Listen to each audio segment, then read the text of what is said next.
as a medical provider working in this field, working in a state that has the second highest AIDS report cases in the U.S., in a city, Baltimore, where 1 in 40 people have HIV, I called the epidemiologist in Baltimore and said, if it's 1 in 40 over the age of 13 of all races, what is it amongst African Americans? It is 1 in 29 people over the age of 13 in Baltimore City have HIV.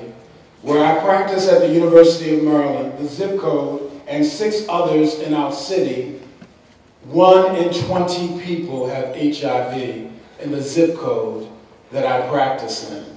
The goal disturbed me a bit when I think about some of the analysis from the CDC and other studies that say that of the 1.2 million people living with HIV in the United States, that 25% or less of them are suppressed. I began to be a little discouraged. But I want to tell you today a bit of my own testimony as a medical provider and why I am encouraged that now is the time to have these type of goals. Yeah. I started practicing in 1998.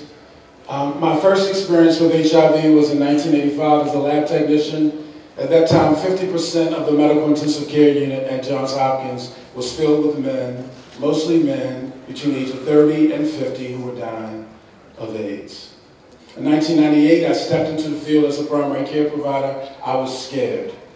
Most of the time when I met someone, they had AIDS. They were after PCP, they had wasted, they had other opportunistic infections, and I put people on treatment from a place of sickness. I put people on treatment because they're sick. Today we know the following. If you put people on treatment with higher CD4 counts, you decrease morbidity or illness. If you put people on therapy with higher CD4 counts, you decrease mortality. We also know that when you put people effectively on treatment, the second client in the room is the community. What's good for the client is good for the community. What's good for the mama with HIV is good for the unborn child. What's good for magic is good for cooking. Yeah.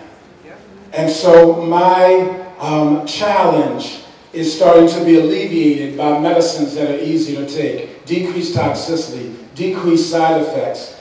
And for the first time in my life, my desire is not to put people on treatment because they're sick. My desire is to put people in treatment field because they're well. And if we do this right, they may never know what it is to have AIDS or get sick.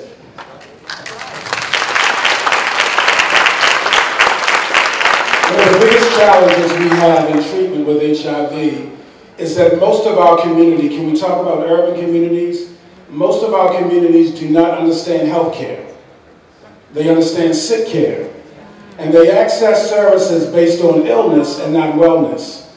And the Affordable Care Act is the first step and a wonderful step to begin to allow our community to have access to health care. But can I say that we need to be in our elementary schools, that we need to be in our junior high schools, and we need to teach young people that the reason you go to see a medical provider is for health maintenance, disease prevention, and health promotion, not just because I'm sick. One of the things we deal with in the field of HIV is trying to transition our clients from a sick care mentality to a true health care mentality. My client who has a sick care mentality comes in, they get medicine, they go on therapy, they get non-detectable, and then they disappear on me. And then I don't see them again until they are sick. And that must shift. And we need leadership. We need black leaders in churches. We need black teachers. We need teachers in the arts and entertainment community. We need teachers in civic and social arena who begin to shift the paradigm thinking of how we consider medical care. From a treatment standpoint, I feel strongly that there are 4 things we're going to do well. And if we do them well, we can begin to decrease the amount of HIV in our communities. We're going to do outreach and testing. And that outreach and testing is going to also involve prevention. But then secondly, we're going to do a good job at linkage to care, where people, it does not take them 3 to 4 weeks to get an appointment. But they're going to be immediately brought into care Thirdly, there's going to be treatment available for all persons immediately who find out that they have HIV infection. And so our goal will be early treatment. Our clinics have been like churches. And so our clinics say, well, we got 1,000 in our clinic, or we got 500 in our clinic. But that was yesterday. Today our success will be measured in how many people in your clinic are suppressed and remain in care. Finally, one thing I want to say, if we want to change our cities, we have to engage our cities. And so everybody has to be involved. We have to create a we. To our leadership, the black leadership in this room, we're not called to do everything, but we are called to do something. What is your something? And let's do that well. Thank you.